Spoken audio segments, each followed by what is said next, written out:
Nouvelle édition sur Eden TV. Bienvenue à tous. Dans cette édition, nous ferons le point de l'atelier régional de restitution sur les migrations, environnement et changement climatique en Afrique de l'Ouest qui se tient actuellement à Cotonou. Parmi les 391 formations sanitaires recensées dans les communes d'Abomey-Calavi et de Soava, seulement 180 sont autorisées à exercer. Les autres seront fermées. C'est ce qu'il faut retenir du point de presse du procureur de la République après le tribunal d'Abomey-Calavi ce mercredi. Au Togo, les parents de Joseph Zoumeke, tués lors des grandes manifestations, réclament justice.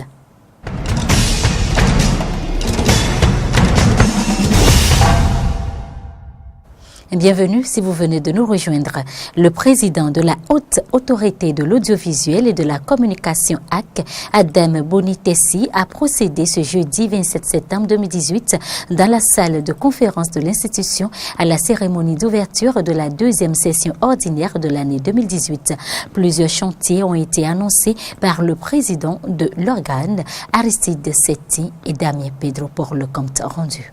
Les cadres de la Haute Autorité de l'Audiovisuel et de la Communication AC et les associations de la presse ont répondu présents ce 27 septembre 2018 à l'invitation des conseillers de la AC pour les travaux de la deuxième session ordinaire de l'institution pour le compte de l'année 2018. Dans son discours d'ouverture, Adam Bonitessi, président de l'institution, a fait le point des activités menées et des rencontres effectuées au cours de la session écoulée. On connaîtra enfin tous les médias en ligne autorisés, de même que l'effectivité du démarrage de l'activité du Fonds de développement de la presse. En rapport avec le comité de pilotage de la télévision numérique, le premier bouquet sera proclamé. Ce dossier nous tient tous à cœur et les installations techniques sont achevées. Il ne reste en fait que le retard de certaines chaînes de télévision dans la communication de certains éléments de leur production et émissions envisagées. Mais l'intersection n'a pas occulté les autres attributions de la HAC. En plus, au cours de cette intersection, les obligations de la HAC à l'international ont consisté en la participation de notre institution à plusieurs colloques dans divers pays de la sous-région. Le président de la HAC a par ailleurs annoncé les activités à mener au cours de cette deuxième session ordinaire pour le compte de l'année 2018. Elle aura à connaître d'un dossier important, la préparation de la campagne médiatique pour les élections législatives de 2019. Nous aurons à visiter les tests précédents, notamment ceux conçus pour la campagne 2016, intégrer de nouvelles données comme les médias en ligne et la publicité, gérer un budget que nous espérons convenir à nos attentes et envisager de nouvelles formes de médiatisation d'un événement d'une telle importance. Il faut rappeler que ce bureau actuel de la HAC est à son avant-dernière session ordinaire. Le procureur de la République après le tribunal d'Abomey-Calavi était ce mercredi face à la presse. Cette sortie vise à informer l'opinion publique sur l'état de la lutte menée contre les promoteurs de formations sanitaires illégales installées sur le territoire de compétence du tribunal d'Abomey-Calavi. Au total, 391 formations sanitaires sont recensées dans les communes d'Abomey-Calavi et de Soava. Cette lutte vise les promoteurs des formations sanitaires privées qui ne justifient pas à la fois de l'autorisation d'exercice en clientèle privée et de l'autorisation d'ouverture. Dans le cadre de cette lutte, dans le ressort du tribunal d'Abomey-Calavi, nous avons suivi une démarche en 3 étapes. La première a consisté en une sorte de collecte de données. Les résultats de ce travail préliminaire ont été présentés à la seconde étape. Seconde étape qui était en fait une phase de concertation entre le parquet, la direction départementale de la santé de l'Atlantique et les chefs d'unité, les OPJ, tous les commissaires officiants dans le ressort du tribunal d'Abomey-Calavi. Au total, on a recensé dans le ressort du tribunal d'Abomey-Calavi, c'est-à-dire à Calavi et Soava, 391 formations sanitaires privées, toutes catégories confondues. De ce total, seuls 180 sont autorisés. 98 n'ont aucune autorisation et fonctionnent dans l'illégalité absolue. 65 formations sanitaires disposent d'une autorisation d'ouverture uniquement. 43 justifient seulement d'autorisation d'exercice en clientèle privée. Enfin, 5 ont leur procédure en cours. Les instructions ont été données pour la troisième phase, c'est-à-dire la phase de la répression. Et cette phase de répression a démarré depuis lundi dernier. C'est la phase de répression. Elle va consister à l'ouverture d'enquêtes contre les promoteurs et à la poursuite de ceux qui exerceront en marge de la législation, et ce, dans le respect des textes de la République. Précisons enfin qu'il y a déjà 2 procédures engagées contre 2 personnes poursuivies pour exercice illégal de la médecine. Ils sont tous placés sous mandat de dépôt. Par ailleurs, une enquête a été ouverte contre une promotrice d'une clinique non autorisée, Sisa Adjabo, dans l'arrondissement de Wedo, et dans laquelle une parturiente a rendu l'âme. Cette promotrice est en fuite. Les recherches sont en cours en vue de son interpellation. Cotonou abrite ces 27 et 28 septembre 2018 l'atelier régional de restitution sur les migrations, environnement et changement climatique en Afrique de l'Ouest. Une rencontre qui va permettre aux pays partenaires du programme Mieux Migration expertise, dont le Bénin, le Togo et la Guinée-Bissau, de consolider les connaissances relatives aux migrations liées aux dégradations environnementales et aux impacts des changements climatiques dans la sous-région. Suivons ici un extrait des propos recueillis par nos reporters. L'importance du lien entre les politiques migratoires et l'environnement réside dans le fait que dans certaines régions du monde, comme par exemple l'Afrique de l'Ouest, les changements environnementaux et climatiques ont un effet sur la mobilité humaine dont il faut prendre en compte quand on développe des politiques migratoires. Et c'est là que le Bénin et la Guinée-Bissau et le Togo sont en train de nous apprendre dans le cadre de cette action avec Mieux. Le Bénin et beaucoup de pays de la sous-région ouest-africaine ici présents ont pris connaissance pour la première fois de ce phénomène au cours du CEDEVEN organisé par les acteurs de l'initiative NACEN le 4 juin 2014 à Bonn, en marge de la 40e session des organes subsidiaires de la Convention-cadre des Nations Unies sur les changements climatiques. C'est à partir de là que le Bénin, la Guinée-Bissau, le Togo ont pris contact avec le Centre international pour le développement des politiques migratoires et depuis, nous avons fait du chemin ensemble, ce qui nous a permis de finalement adhérer au programme dénommé Mieux, où la feuille de route a été établie ensemble pour de grandes actions. Le dernier rapport du groupe de la Banque mondiale conclut que l'Afrique subsaharienne, l'Asie du Sud et l'Amérique latine pourraient faire face à plus de 140 millions de migrants climatiques internes d'ici 2050, si des actions concernées ne sont pas prises au niveau national et mondial. De plus, d'ici à 2030, 135 millions de personnes risquent d'être déplacées à cause de la désertification et il est estimé que 60 millions de personnes quitteront l'Afrique subsaharienne pour gagner l'Afrique du Nord et l'Europe. Le présent atelier est la dernière étape d'une série d'actions qui s'inscrit dans le programme Mieux, auquel le Bénin, la Guinée-Bissau et le Togo ont déjà souscrit. Ce sera l'occasion de partager les résultats obtenus dans les sessions nationales d'information, de définir les démarches ultérieures afin de consolider les connaissances relatives aux migrations liées aux dégradations environnementales et aux impacts des changements climatiques en Afrique de l'Ouest, de tirer les conclusions tant au niveau politique qu'opérationnel.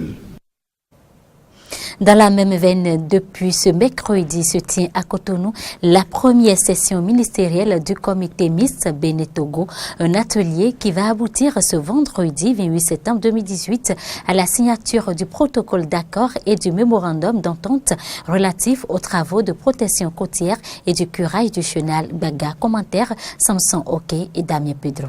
La première session ministérielle du comité mixte Waka Bénin-Togo a démarré ce mercredi 26 septembre 2018 à Cotonou. L'objectif de cette assise qui a réuni les cadres du ministère du cadre de vie et du développement durable du Bénin et ceux du ministère de l'environnement et des ressources forestières du Togo est de réfléchir afin de trouver des solutions dans le cadre de la protection des zones côtières des deux pays. Pendant 3 jours, les participants feront le point d'une année de préparation des documents de base régissant la mise en œuvre des actions régionales pour une meilleure protection des côtes concernées. À la fin de la rencontre, le ministre béninois du cadre de vie et du développement durable et celui togolais de l'environnement et des ressources forestières procéderont à la signature du protocole d'accord et du mémorandum d'entente relatif aux travaux de protection côtière et du curage mécanique du chenal Baga. Cet atelier a également connu la participation des partenaires techniques et financiers dont la Banque mondiale. Le président de l'Assemblée nationale, Maître Adrien Ngouedji, a procédé à la clôture de la 4e session extraordinaire de l'année 2018. Au cours de cette même plénière, vous avez su que les députés de la minorité parlementaire n'ont pas pu se prononcer à la tribune suite au refus du président Ngouedji de leur accorder la parole. Que pensent les citoyens de cette restriction de la parole au Parlement? Élément de réponse dans ce micro-trottoir. C'est très gauche. Sinon, ce député ne peut pas demander la parole à son niveau et il va refuser. Je pense que le président Ngouedji même, il n'arrive pas à maîtriser ses députés. C'est un monsieur expérimenté. Il a déjà dirigé plusieurs fois l'Assemblée. Donc il a la police des débats. Il a le pouvoir discrétionnaire d'accorder ou de ne pas accorder. Mais là maintenant, pour ce que moi je sais, c'est ça. Mais dans le fond, est-ce qu'il a vraiment le pouvoir de refuser? Moi, je ne saurais le dire. Mais ce que je sais en tant que citoyen, le président de l'Assemblée, c'est lui qui juge de l'opportunité d'accorder ou de ne pas accorder. Ça, c'est moi, mon opinion. La divergence des idées doit être sauvegardée. On dit que l'Assemblée nationale est le haut lieu de la politique, où nous avons 2 camps. La mouvance et l'opposition. La loi, je ne sais pas si c'est le règlement intérieur qui donne ce pouvoir à notre président de l'Assemblée nationale, qui n'est pas n'importe qui dans ce pays. On ne peut pas comprendre que Maître Adrien Ngouedji, au soir de sa vie, avoir son âge, je parle avoir son âge, avec toute l'expérience acquise. C'est un père de famille. Il doit écouter ses enfants.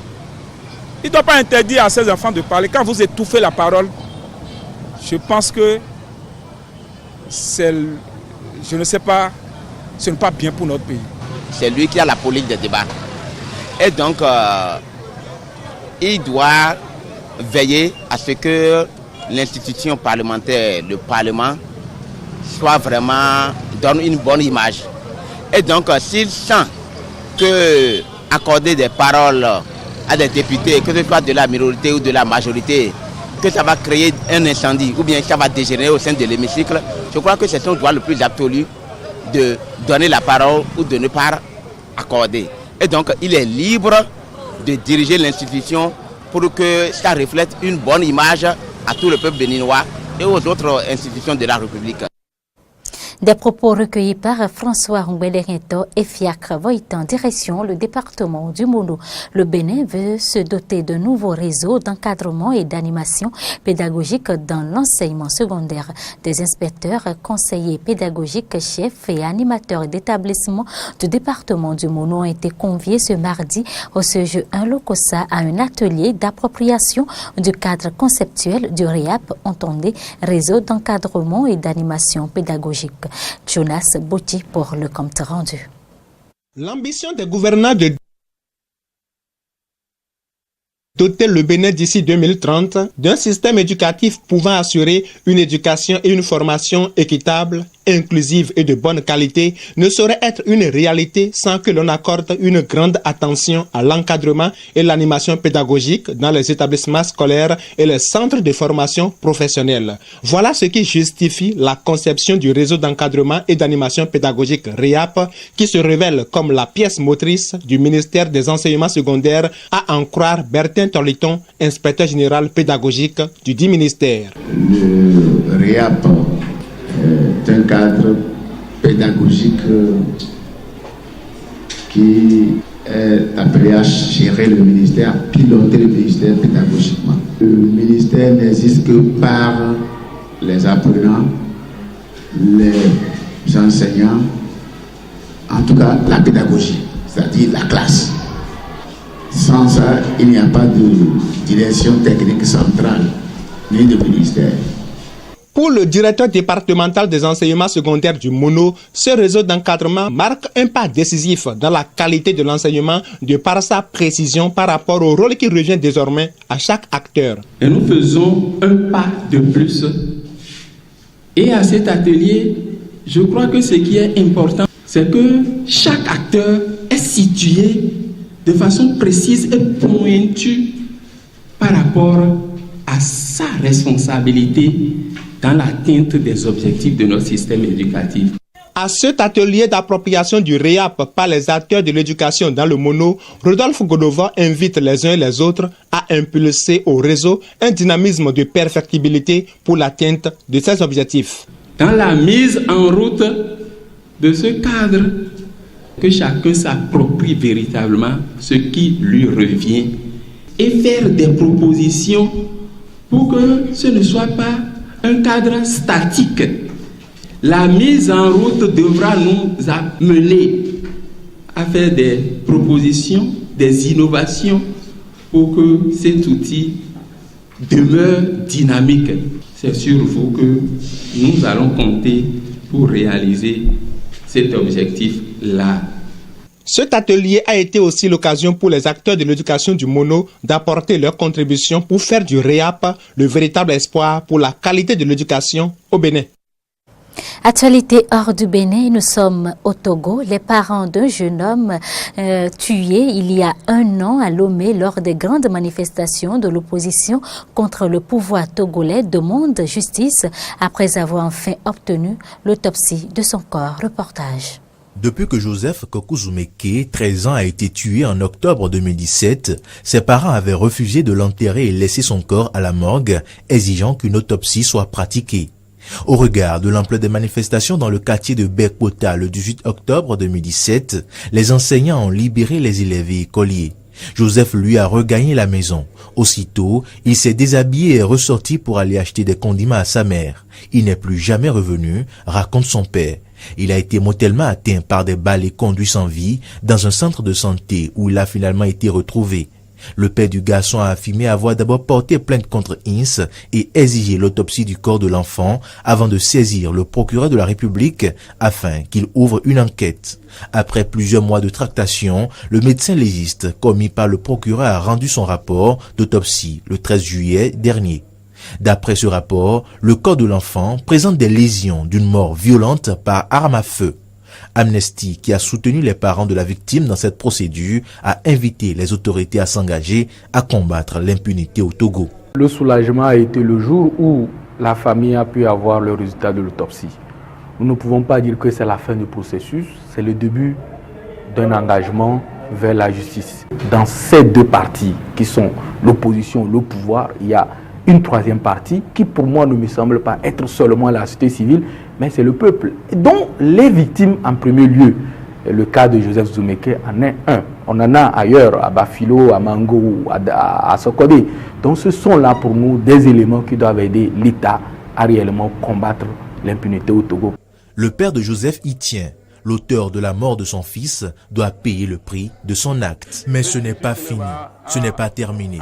Justice doit être rendue car je dois connaître celui qui a tiré sur mon enfant. Une quinzaine de morts ont été dénombrés lors des manifestations qui ont rassemblé l'an dernier des dizaines de milliers de personnes à la paix de l'opposition durant des mois de confrontation avec le pouvoir. Ils demandaient la démission du président Faure Gnassingbé au pouvoir depuis 2005 après la mort de son père qui avait lui-même dirigé le Togo pendant 38 ans. C'est la fin de cette édition. Mesdames, Messieurs, merci de votre fidélité renouvelée à Eden TV.